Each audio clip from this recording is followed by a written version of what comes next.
Assalamualaikum warahmatullahi wabarakatuh. Perkenalkan, nama saya Siti Azizah Turahmaniah. Di sini saya sebagai moderator kelompok 3 yang beranggotakan pertama Melisa Afriani dengan nomor BP 2010742015. Yang kedua Siti Azizah Turahmaniah dengan saya sendiri dengan nomor BP 2010251032. Yang ketiga Fikra Mahendra dengan nomor WP 2010221032. Di sini kami akan membahas tentang Pancasila sebagai dasar negara Republik Indonesia. Adapun pokok pembahasan dalam materi kami yang sampaikan adalah pertama, konsep negara, tujuan negara, dan urgensi dasar negara. Yang kedua, alasannya diperlukan kajian Pancasila sebagai dasar negara. Yang ketiga, sumber historis, sosiologis, politis tentang Pancasila sebagai dasar negara. Yang keempat, dinamika dan tantangan Pancasila sebagai dasar negara. Kelima, esensi dan urgensi Pancasila sebagai dasar negara. Dan yang keenam, makna pentingnya Pancasila sebagai dasar negara. Pada pembahasan pertama akan dibacakan oleh rekan saya, Fikram Mahendra. Kepada Fikram dipersilahkan. Baik, di sini saya akan menjelaskan sebab yang pertama yaitu menelusuri konsep negara, tujuan negara, dan urgensi dasar negara. Konsep negara yang pertama, apakah negara itu? Menurut Diponolo, negara adalah suatu organisasi kekuasaan yang berdaulat dengan tata pemerintahan melaksanakan tata tertib atas suatu umat di suatu daerah tertentu. Sejalan dengan pengertian negara tersebut, terdapat 3 unsur yang menjadi syarat mutlak bagi adanya negara itu. Yang pertama, unsur tempat atau daerah wilayah. Yang kedua, unsur manusia atau masyarakat atau rakyat. Yang ketiga, unsur organisasi atau pemerintahan. Ketiga unsur tersebut lazim dinyatakan sebagai unsur konstitutif. Selain unsur konstitutif, ada juga unsur lain, yaitu unsur deklaratif. Dalam hal ini, pengakuan dari negara lain. Berbicara tentang negara dari perspektif tata negara, paling tidak dapat dilihat dari 2 pendekatan, yaitu A. Negara dalam keadaan diam, yaitu yang fokusnya pengkajiannya terutama kepada bentuk dan struktur organisasi negara. B. Negara dalam keadaan bergerak, yang fokus pengkajiannya terutama kepada mekanisme penyelenggaraan lembaga-lembaga negara, baik di pusat maupun di daerah.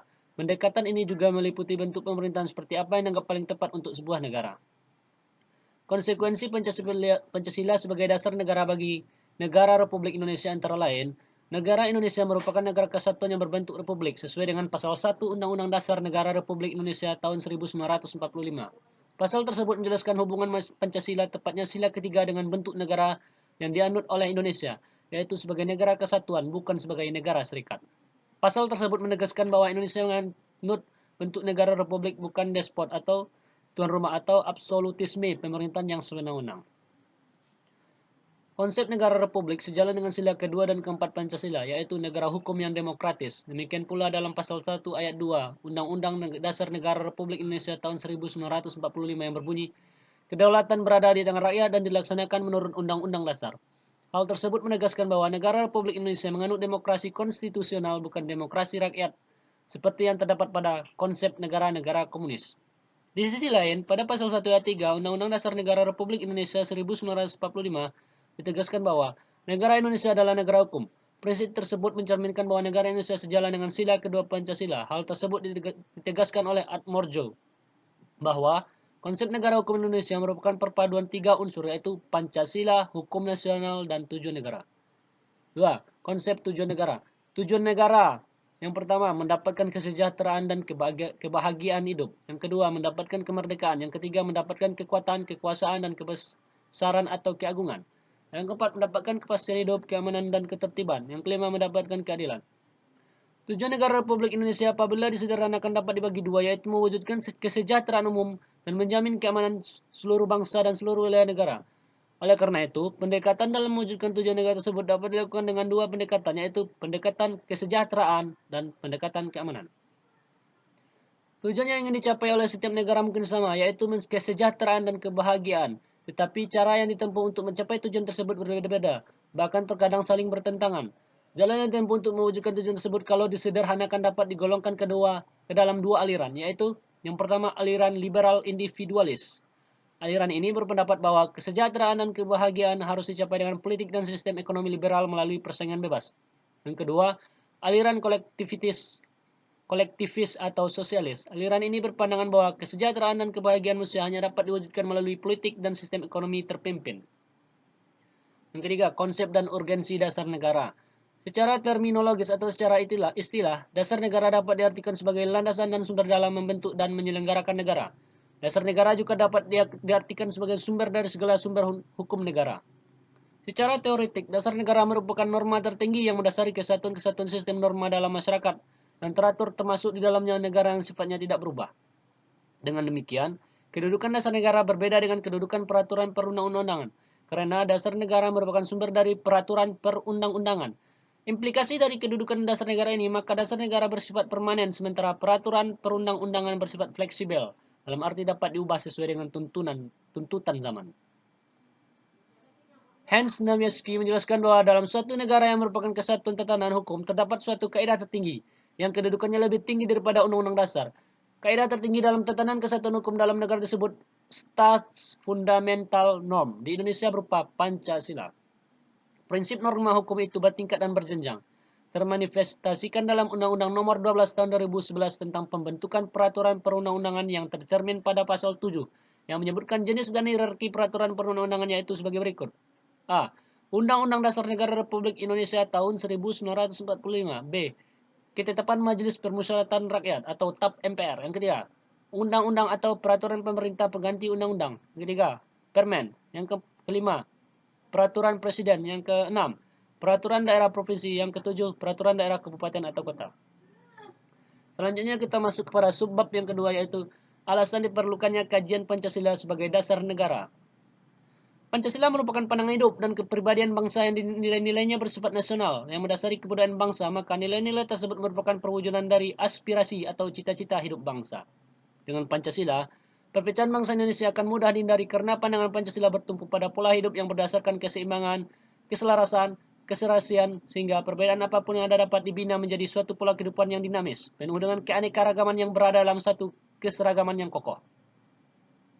Dengan peraturan yang berlandaskan nilai-nilai Pancasila, maka perasaan adil dan tidak adil dapat diminimalkan. Hal tersebut dikarenakan Pancasila sebagai dasar negara yang menaungi dan memberikan gambaran jelas tentang peraturan tersebut, berlaku untuk semua tanpa ada perlakuan diskriminatif bagi siapapun. Oleh karena itulah, Pancasila memberikan arah tentang hukum harus menciptakan keadaan negara yang lebih baik dengan berlandaskan pada nilai-nilai ketuhanan, kemanusiaan, persatuan, kerakyatan, dan keadilan, seperti yang tertuang dalam Pancasila. Terima kasih. Sosiologis dan politis tentang Pancasila sebagai dasar negara.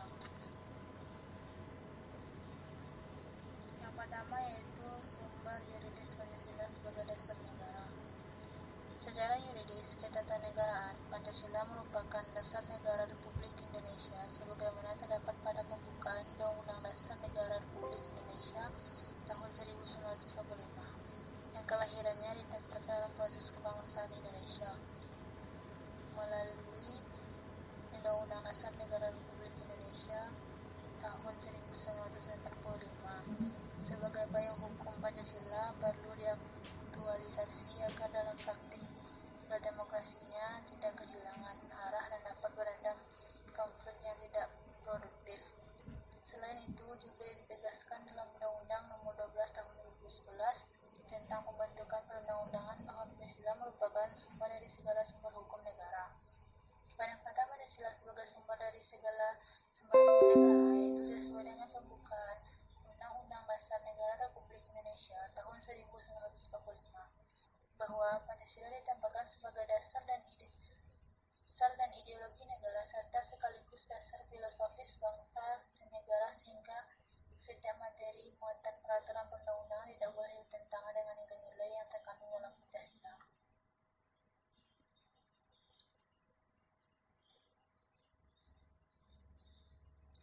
Yang kedua yaitu sumber historis Pancasila sebagai dasar negara. Pancasila sebagai dasar negara sering juga disebut sebagai filosofisi Grundslag dari negara, Indonesian ideologi negara, state city. Dalam hal tersebut, Pancasila digunakan sebagai dasar mengatur pemerintah negara, atau dengan kata lain, Pancasila digunakan sebagai dasar untuk mengatur penyelenggaraan negara.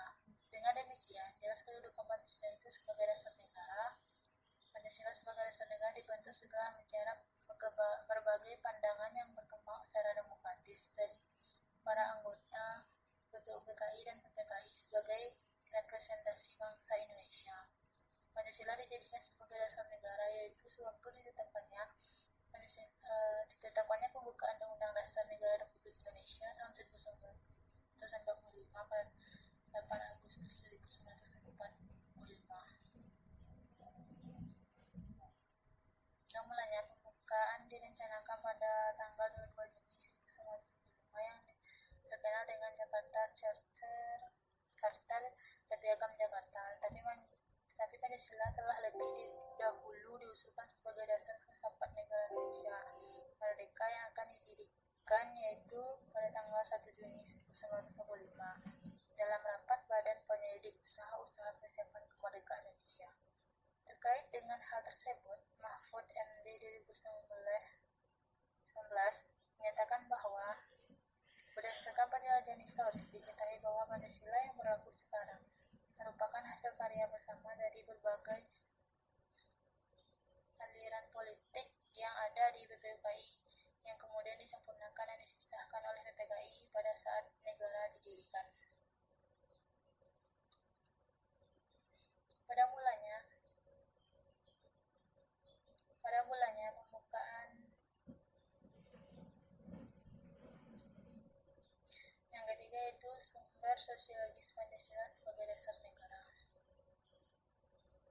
Yang pertama yaitu nilai-nilai ketuhanan religiusitas sebagai sumber etika dan spiritualitas yang bersifat vertikal transcendental dianggap penting sebagai fundamental jika kehidupan bernegara. Menurut Pancasila diharapkan dapat melindungi dan mengembangkan kehidupan beragama, sementara agama diharapkan dapat memainkan peran publik yang berkaitan dengan penguatan etika sosial.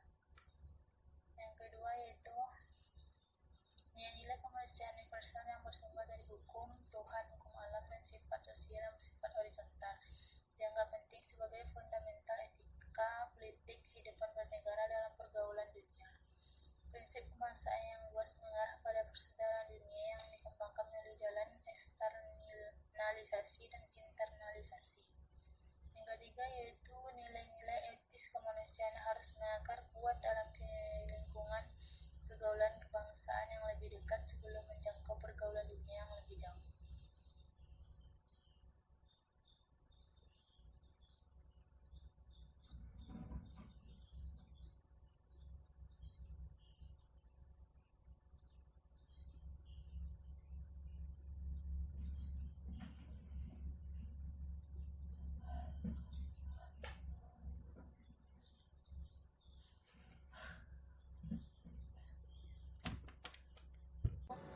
Nilai ketuhanan, nilai kemanusiaan, dan nilai serta cita-cita kebangsaan itu dalam aktualisasinya harus menjunjung tinggi kedaulatan rakyat yang dipimpin oleh hikmah kebijaksanaan. Yang kelima yaitu nilai ketuhanan, nilai kemanusiaan, dan nilai dan cita kebangsaan serta demokrasi permusyawaratan untuk memperoleh artinya sejauh dalam mewujudkan keadilan sosial. Dalam visi keadilan sosial menurut Pancasila yang dikehendaki adalah keseimbangan antara para manusia sebagai makhluk individu dan para manusia sebagai makhluk sosial, juga antara pemenuhan hak sipil, politik, dan dengan hak ekonomi, sosial, dan budaya. Yang keempat, sumber politis Pancasila sebagai dasar negara. Pasal 1 ayat 2 UUD 1945 terkandung makna bahwa Pancasila menjelma sebagai asas dalam sistem demokrasi konstitusional. Konsekuensinya Pancasila menjadi landasan etik dalam kehidupan politik bangsa Indonesia. Selain itu, bagi warga negara yang berkiprah dalam suprastruktur politik sektor pemerintah yaitu lembaga-lembaga negara dan lembaga-lembaga pemerintah baik di pusat maupun di daerah, Pancasila merupakan nama hukum dalam memformulasikan dan mengimplementasikan kebijakan publik yang menyangkut hajat hidup orang banyak. Selanjutnya next yaitu membangun argumen tentang dinamika dan tantangan Pancasila sebagai dasar negara. Di sini kita akan membahas yaitu tentang argumen dinamika Pancasila. Pancasila sebagai dasar negara lahir dan berkembang melalui suatu proses yang cukup panjang. Pada mulanya, adat istiadat dan agama menjadi kekuatan yang membentuknya adanya pandangan hidup. Setelah Soekarno menggali kembali nilai-nilai luhur budaya Indonesia, pada 1 Juni 1945, Rusla Pancasila disuarakan menjadi dasar negara yang diresmikan pada 18 Agustus 1945 dengan dimasukkannya sila-sila Pancasila dan pembukaan UUD dan RI tahun 1945. Dengan bersumberkan budaya, adat istiadat, dan agama sebagai tonggaknya, nilai Pancasila diyakini kebenaran dan senantiasanya melekat dalam kehidupan bangsa dan negara Indonesia.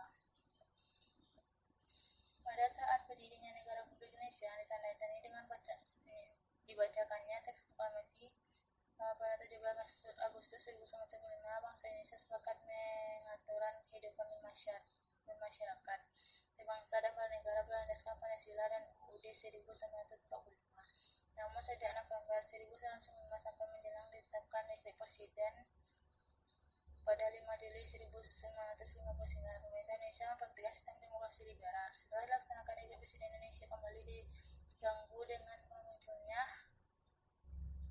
paham lain. Pada saat itu, konsisten demokrasi liberal ditinggalkan. Perdebatan tentang dasar negara di Konstituante berakhirnya kedudukan Pancasila diperkuat, tetapi keadaan tersebut dimanfaatkan oleh mereka yang menghendaki perkembangannya paham haluan kiri komunis. Puncaknya adalah peristiwa yang memberontakan G30 SPKI 1965, yaitu peristiwa ini menjadi pemicu berakhirnya pemerintah Presiden Soekarno yang digantikan oleh Presiden Soeharto.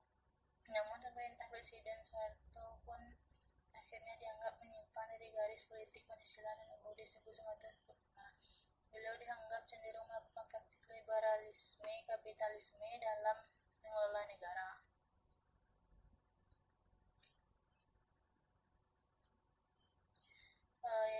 Pada tahun 1998 muncul gerakan reformasi yang mengakibatkan Presiden Soeharto menyatakan berhenti dari jabatan presiden.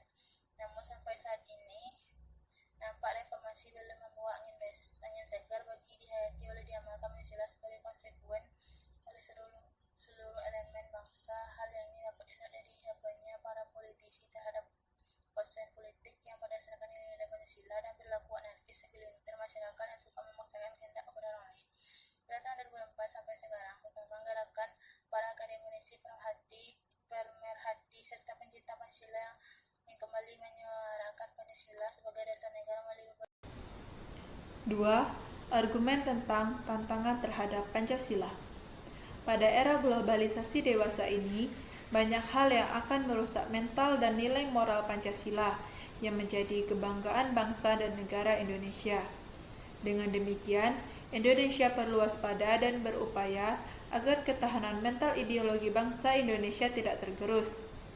Pancasila harus senantiasa menjadi benteng moral dalam menjawab tantangan-tantangan terhadap unsur-unsur kehidupan bernegara, yaitu sosial, politik, ekonomi, budaya, dan agama. Apabila ditarik benang merah terkait dengan tantangan yang melanda bangsa Indonesia dapat diidentifikasi sebagai berikut. A. Dilihat dari kehidupan masyarakat. Terjadi kegambangan dalam kehidupan bernegara dalam era reformasi ini karena perubahan sistem pemerintahan yang begitu cepat, termasuk digulirnya otonomi daerah yang seluas-luasnya. Di satu pihak dan di pihak lain, masyarakat merasa bebas tanpa tuntunan nilai dan norma dalam kehidupan bernegara. Akibatnya, sering ditemukan perilaku anarkisme yang dilakukan oleh elemen masyarakat terhadap fasilitas publik dan aset milik masyarakat lainnya yang dipandang tidak cocok dengan paham yang dianutnya. Masyarakat menjadi beringas karena kode of conduct yang bersumber pada nilai-nilai Pancasila mengalami degradasi. Selain itu, kondisi euforia politik tersebut dapat memperlemah integrasi nasional. B. Dalam bidang pemerintahan. Di dalam bidang pemerintahan, banyak muncul di ranah publik aparatur pemerintahan, baik sipil maupun militer yang kurang mencerminkan jiwa kewarganegaraan terhadap fenomena perilaku aparatur aji mumpung atau mempentingkan kepentingan kelompoknya saja. Hal tersebut perlu segera dicegah dengan cara meningkatkan efektivitas penegakan hukum, dan melakukan upaya secara masif serta sistematis dalam membudayakan nilai-nilai Pancasila bagi para aparatur negara. Tantangan terhadap Pancasila itu seperti fenomena gunung es yang tidak terlihat lebih banyak dibandingkan yang muncul di permukaan. Hal ini menggambarkan bahwa upaya menjawab tantangan tersebut tidak mudah. Oleh karena itu, seluruh elemen masyarakat harus bahu-membahu merespons secara serius dan bertanggung jawab guna memperkokoh nilai-nilai Pancasila sebagai kaidah penuntun bagi setiap warga negara, baik yang berkiprah di sektor masyarakat maupun di pemerintahan.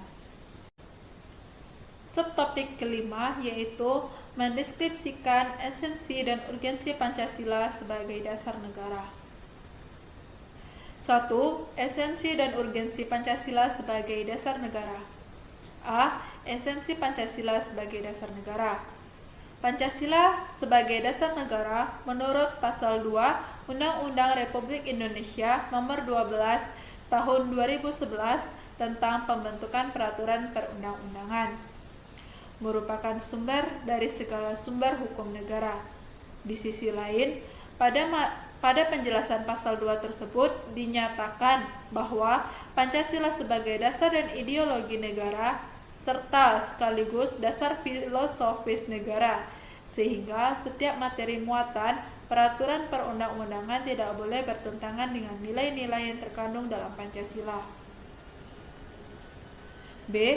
Urgensi Pancasila sebagai dasar negara.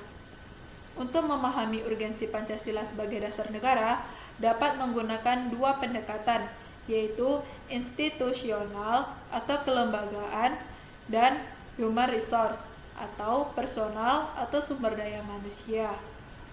Pendekatan institusional yaitu membentuk dan menyelenggarakan negara yang bersumber pada nilai-nilai Pancasila, sehingga negara Indonesia memenuhi unsur-unsur sebagai negara modern yang menjamin terwujudnya tujuan negara atau terpenuhinya kepentingan nasional atau national interest yang bermuara pada terwujudnya masyarakat adil dan makmur. Sementara itu, human resource terletak pada dua aspek, yaitu orang-orang yang memegang jabatan dalam pemerintahan atau aparatur negara yang melaksanakan nilai-nilai Pancasila secara murni dan konsekuen di dalam pemenuhan tugas dan tanggung jawabnya, sehingga formulasi kebijakan negara akan menghasilkan kebijakan yang mengejawantahkan kepentingan rakyat. 2. Hubungan Pancasila dengan proklamasi kemerdekaan. Proklamasi 17 Agustus 1945 bukanlah merupakan tujuan semata-mata, melainkan merupakan suatu sarana, isi, dan arti yang pada pokoknya memuat dua hal, yaitu sebagai berikut. A. Pernyataan kemerdekaan Indonesia baik di dirinya sendiri maupun terhadap dunia luar. B. Tindakan-tindakan yang segera harus diselenggarakan berhubungan dengan pernyataan kemerdekaan itu. Nilai-nilai Pancasila pada saat penjajahan atau kolonial sebelum terjadinya proklamasi selalu direndahkan. Kemudian, dengan dilakukannya proklamasi, nilai-nilai Pancasila ditegakkan, diselamatkan, ditinggikan, dan dijunjung tinggi. 3. Hubungan Pancasila dengan pembukaan Undang-Undang 1945. Hubungan Pancasila dengan pembukaan Undang-Undang Dasar 1945 antara lain sebagai berikut. 1. Pembukaan Undang-Undang Dasar 1945 memenuhi syarat unsur mutlak sebagai Staats Fundamental Norm. Oleh karena itu, kedudukan pembukaan merupakan peraturan hukum yang tertinggi di atas Undang-Undang Dasar. Implikasinya, semua peraturan perundang-undangan dimulai dari pasal-pasal dalam Undang-Undang Dasar 1945 sampai dengan peraturan daerah harus sesuai dengan pembukaan Undang-Undang Dasar 1945. 2. Pancasila merupakan asas kerohanian dari pembukaan Undang-Undang Dasar 1945 sebagai Stats Fundamental Norm. Secara ilmiah akademis, pembukaan Undang-Undang Dasar 1945 sebagai Stats Fundamental Norm mempunyai hakikat kedudukan yang tetap, kuat, dan tak berubah bagi negara yang dibentuk. Dengan pendekatan lain, jalan hukum tidak lagi dapat diubah. 4. Penjabaran Pancasila dalam pasal-pasal Undang-Undang Dasar NRI 1945. Pola pemikiran dalam pokok-pokok pikiran Undang-Undang Dasar 1945 merupakan penjelmaan dari pembukaan Undang-Undang Dasar 1945. Pancasila merupakan asas kerohanian dari pembukaan Undang-Undang Dasar 1945 sebagai Stats Fundamental Norm. Apabila disederhanakan, maka pola pemikiran tersebut dapat diuraikan sebagai berikut. 1. Pancasila merupakan asas kerohanian dari pembukaan Undang-Undang Dasar 1945 sebagai Stats Fundamental Norm. 2. Pembukaan Undang-Undang Dasar 1945 dikristalisasikan dalam wujud pokok-pokok pikiran yang terkandung dalam pembukaan Undang-Undang Dasar. 3. Pokok-pokok pikiran yang terkandung dalam pembukaan Undang-Undang Dasar 1945 terjelma dalam pasal-pasal Undang-Undang 1945. Dalam kaitannya dengan penjabaran Pancasila dalam pasal-pasal Undang-Undang Dasar 1945, perlu diingat kembali uraian terdahulu yang mengungkapkan prinsip bahwa Pancasila merupakan nilai dasar yang sifatnya permanen dalam arti secara ilmiah akademis, terutama menurut ilmu hukum. Tidak dapat diubah karena merupakan asas kerohanian atau nilai-nilai dari pembukaan Undang-Undang 1945 sebagai kaidah negara yang fundamental. Untuk mengimplementasikan nilai-nilai dasar Pancasila dalam kehidupan praksis bernegara, diperlukan nilai-nilai instrumental yang berfungsi sebagai alat untuk mewujudkan nilai dasar. 5. Implementasi Pancasila dalam perumusan kebijakan. A. Bidang politik. Beberapa konsep dasar implementasi nilai-nilai Pancasila dalam bidang politik dapat dikemukakan sebagai berikut. 1. Sektor suprastruktur politik. Adapun yang dimaksud suprastruktur politik adalah semua lembaga-lembaga pemerintahan seperti legislatif, eksekutif, dan yudikatif, dan lembaga pemerintah lainnya, baik itu pusat maupun di daerah. Semua lembaga pemerintah menjalankan tugas dan fungsinya sesuai batas kewenangan yang ditentukan dalam Undang-Undang Dasar dan peraturan perundang-undangan lainnya. Lembaga-lembaga pemerintah tersebut berfungsi menformalisasikan, mengimplementasikan, dan mengevaluasi kebijakan publik dalam batas kewenangan masing-masing. 2. Sektor masyarakat. Pada uraian terdahulu telah dikemukakan bahwa yang dimaksud dengan infrastruktur politik yaitu lembaga-lembaga sosial politik seperti organisasi kemasyarakatan, partai politik, dan media massa. Dalam sistem politik, infrastruktur politik tersebut berfungsi memberikan masukan kepada suprastruktur politik dalam menghasilkan kebijakan publik yang menyangkut kepentingan umum. Fungsi memberikan masukan tersebut mendorong infrastruktur berperan sebagai interest group dan atau persuas group. B. Bidang ekonomi. 5 prinsip kebangunan ekonomi yang mengacu kepada nilai Pancasila, yaitu sebagai berikut. 1. Ketuhanan yang Maha Esa. Roda perekonomian digerakkan oleh rangsangan-rangsangan ekonomi, sosial, dan moral. 2. Kemanusiaan yang adil dan beradab. Ada kehendak kuat dari seluruh masyarakat untuk mewujudkan pemerataan sosial atau egalitarian sesuai asas-asas kemanusiaan. 3. Persatuan Indonesia. Diprioritas kebijaksanaan ekonomi adalah penciptaan perekonomian nasional yang tangguh. Hal ini, nasionalisme menjiwai setiap kebijaksanaan ekonomi. 4. Kerakyatan yang dipimpin oleh hikmat kebijaksanaan dalam permusyawaratan perwakilan. Koperasi merupakan sokokuru perekonomian yang merupakan bentuk saling konkret dari usaha bersama. 5. Keadilan sosial bagi seluruh rakyat Indonesia.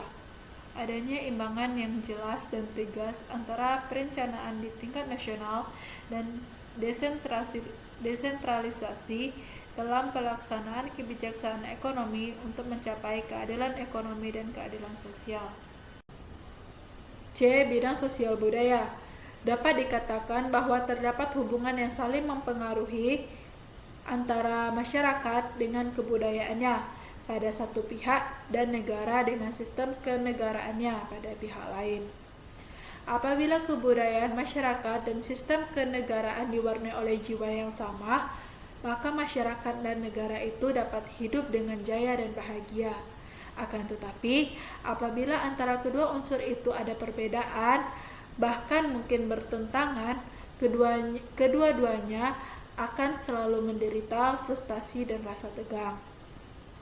Dengan demikian, semua kebijakan sosial budaya yang harus dikembangkan dalam kehidupan masyarakat, berbangsa dan bernegara di Indonesia harus menekankan rasa kebersamaan dan semangat kegotong royongan, karena gotong royong merupakan kepribadian bangsa Indonesia yang konstruktif, sehingga budaya tersebut harus dikembangkan dalam konteks kekinian. Bidang Hankam. Implementasi nilai-nilai Pancasila dalam bidang pertahanan keamanan terkait dengan nilai-nilai instrumental sebagaimana terkandung dalam pasal 30 ayat 1, 2, 3, 4, dan 5 Undang-Undang Dasar 1945. Prinsip-prinsip yang merupakan nilai instrumental Pancasila dalam bidang pertahanan dan keamanan sebagaimana terkandung dalam pasal 30 Undang-Undang 1945 dapat dikemukakan sebagai berikut. 1. Kedudukan warga negara dalam pertahanan dan keamanan berdasarkan pasal 30 ayat 1 Undang-Undang 1945 berbunyi, tiap-tiap warga negara berhak dan wajib ikut serta dalam usaha pertahanan dan keamanan negara. 2. Sistem pertahanan dan keamanan. Adapun sistem pertahanan dan keamanan yang dianut adalah sistem pertahanan dan keamanan rakyat semesta yang lazim disingkat Sishankamrata. Dalam Sishankamrata, Tentara Nasional Indonesia atau TNI dan Kepolisian Negara Republik Indonesia atau Polri merupakan kekuatan utama, sedangkan rakyat sebagai kekuatan pendukung. 3. Tugas pokok TNI terdiri atas Angkatan Darat, Angkatan Laut, dan Angkatan Udara sebagai alat negara dengan tugas pokok mempertahankan, melindungi, dan memelihara keutuhan dan kedaulatan negara. 4. Tugas pokok Polri sebagai alat negara yang menjaga keamanan dan ketertiban masyarakat, mempunyai tugas pokok melindungi, mengayomi, melayani masyarakat, serta menegakkan hukum. Subpokok ke-6 yaitu makna dan pentingnya Pancasila sebagai dasar negara. Pancasila sebagai dasar negara berarti setiap sendi-sendi ketatanegaraan pada negara Republik Indonesia harus berlandaskan atau harus sesuai dengan nilai-nilai Pancasila. Hal tersebut bermakna antara lain bahwa Pancasila harus senantiasa menjadi ruh atau spirit yang menjiwai kegiatan membentuk negara seperti kegiatan mengamandemen Undang-Undang Dasar dan menjiwai segala urusan penyelenggaraan negara. Urgensi Pancasila sebagai dasar negara yaitu 1. Agar para pejabat publik dalam menyelenggarakan negara tidak kehilangan arah, dan 2. Agar partisipasi aktif seluruh warga negara dalam proses pembangunan dalam berbagai bidang kehidupan bangsa dijiwai oleh nilai-nilai Pancasila. Dengan demikian, pada gilirannya nanti cita-cita dan tujuan negara dapat diwujudkan sehingga secara bertahap. dapat diwujudkan masyarakat yang makmur dalam keadilan dan masyarakat yang adil dalam kemakmuran. Sekian presentasi dari kami. Mohon maaf apabila banyak kesalahan. Assalamualaikum warahmatullahi wabarakatuh.